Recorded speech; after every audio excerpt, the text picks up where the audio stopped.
Man is the garden in which the only begotten Son of God sleeps.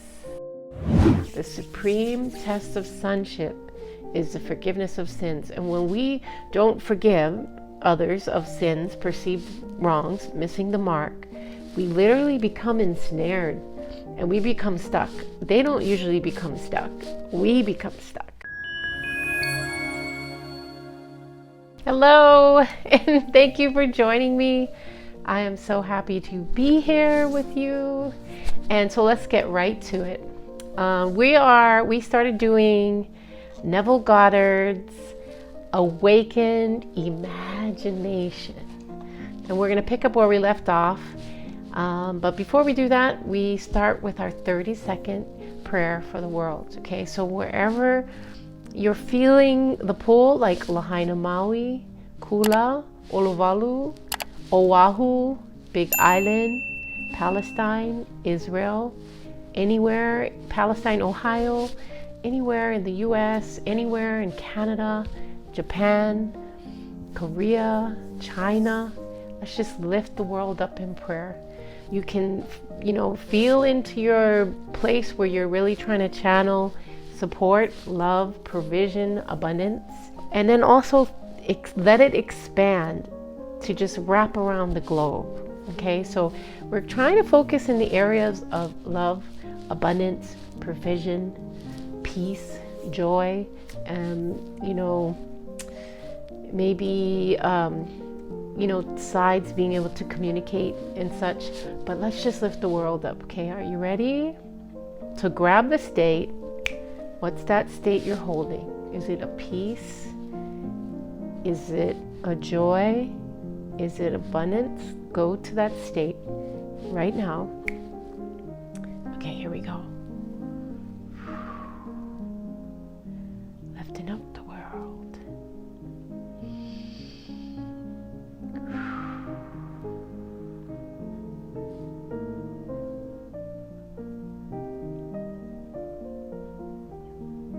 Just let it expand, wrapping around the globe, resonating out into the universe. Just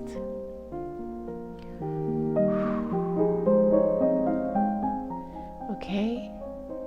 And then let's raise our prayers. Let's raise them up to God, the quantum field, the field of all possibilities, and let's just hand them over. A lot of times when we want to clear something, we have to face the lower nature of what it is, whatever that shadow is. And a lot of that is happening across the globe. So we're going to just lift those prayers up to our Creator, to God, to help bring the infinite possibilities.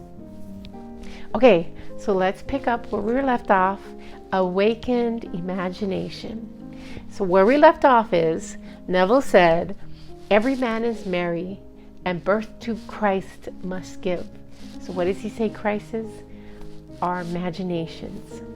So if the story of the Immaculate Conception and birth of Christ appears irrational to man, it is only because it is misread as biography, history, and cosmology, and the modern explorers of the imagination do not help by calling it the unconscious or subconscious mind.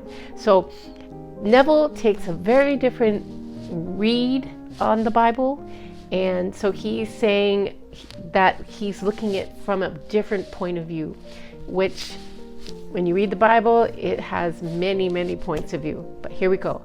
Imagination's birth and growth is the gradual transition from a God of tradition to a God of experience. Ooh, okay. So a God of tradition to a God of experience. Okay. So not outside of us, but within us, right? So if the birth of Christ in man seems slow, it is only because man is unwilling to let go of the comfortable but false anchorage of tradition. Okay, wait. So this Neville's writing is like amazing, but it's from a different time. So let's hit that one up again. So if the birth of Christ in man seems slow, it is only because man is unwilling to let go of the comfortable but false anchorage of tradition. Okay, so tradition is comfortable. Yes, we are seeing a lot of that. Okay, when imagination is discovered as the first principle of religion, the stone of literal understanding will have felt the rod of Moses, and like the rock of Zion, Isaiah 28:16 and Romans 9:33, issue forth the water of psychological meaning to quench the thirst of humanity. And all who take the proffer's cup and live a life according to this truth will transform the water of psychological meaning into the wine of forgiveness. And then, like the Good Samaritan, Luke 10:33-35, they will pour it on the wounds of all. Wow! Okay, holy camoles. Okay, wait, let's do that one again. I mean, I'm just saying, I know this is a slow crawl, but like every word is like action-packed. Oh my gosh. Okay, so when imagination is discovered as the first principle of religion, the stone of literal understanding will have felt the rod of Moses, and like the rock of Zion, issue forth the water of psychological meaning to quench the thirst of humanity. Because when Moses struck the rock, the water came out, right? And all who take the proffer's cup and live a life according to this truth will transform the water of psychological meaning into the wine of forgiveness, which forgiveness is so key in transformation.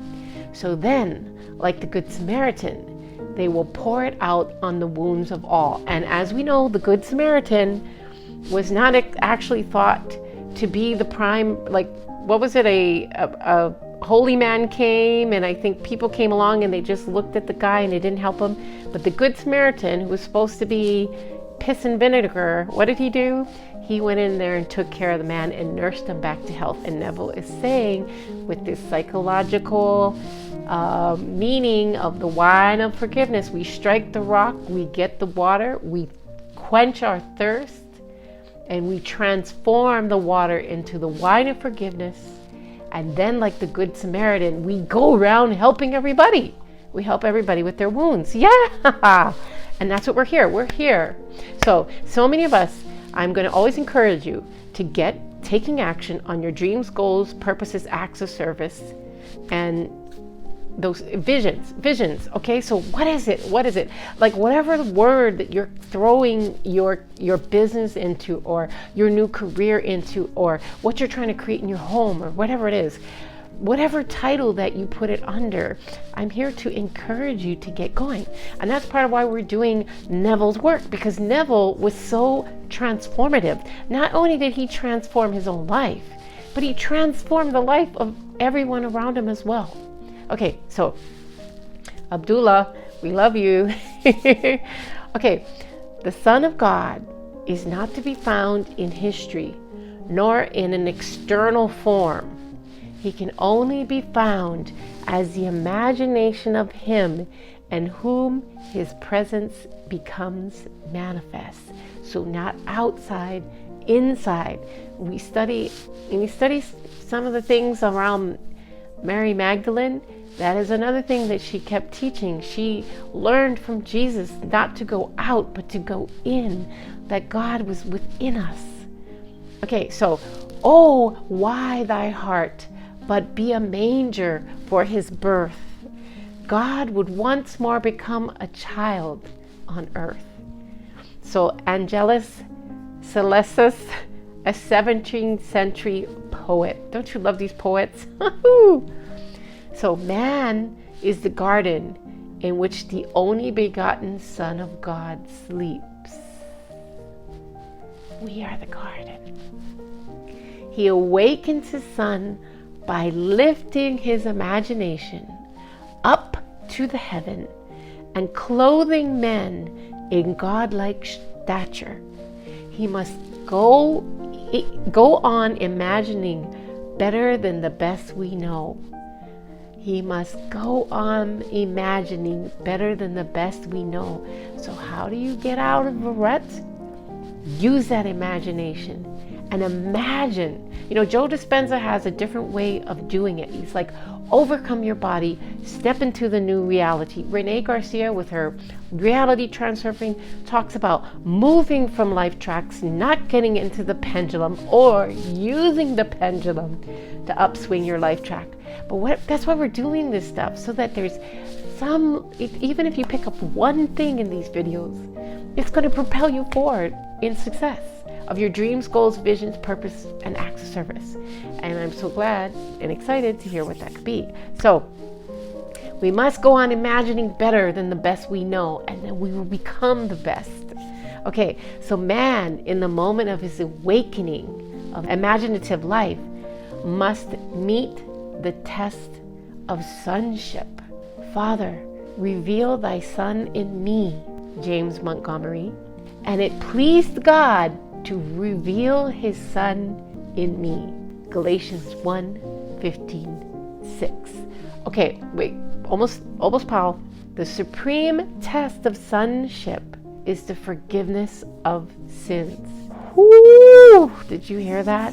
The supreme test of sonship is the forgiveness of sins. And when we don't forgive others of sins, perceived wrongs, missing the mark, we literally become ensnared and we become stuck. They don't usually become stuck. We become stuck. Now, the universe has a way of working all things out. You can't be going and doing bad things to people, and it catches up. And it sometimes can be an affection to those around us. So we want to uplift and be our highest order of person. And so one of those ways is the forgiveness of sin. Not only release them, but release you from the snare so that you can move forward. So the supreme test of sonship is the forgiveness of sins. The test that your imagination is Christ Jesus, the Son of God, is your ability to forgive sin. Holy camoles. Easier said than done, but Jesus told us to love our enemy, love our neighbor, love ourselves as we love them.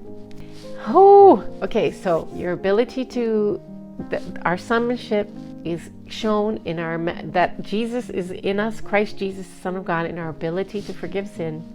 Sin means missing one's mark in life, falling short of one's ideal, failing to achieve one's aim. Forgiveness means identification of man with his ideal or aim in life. That's important. Hear what Neville's saying. Forgiveness means identification of man with his ideal or aim in life. This is the work of awakened imagination, the supreme work, for it tests man's ability to enter into and partake of the nature of his opposite. Okay, let the weak man say, I'm strong. Joel 3:10. Okay, let the weak man say, I'm strong. Okay, let the sick say, I'm healthy. Let the poor say, I'm rich.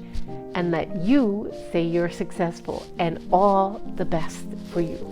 All right, thank you for joining me in this video. I'm going to see you in the next video. Like, subscribe, leave your positive comments. And just letting you know that each and every one of you are here on purpose for a purpose. So if you need a sign, I'm here. This is it. Get going. Take action. The world is in need of you. And as always, I'll be praying for each and every one of you, and may you be in and at peace. Thank you.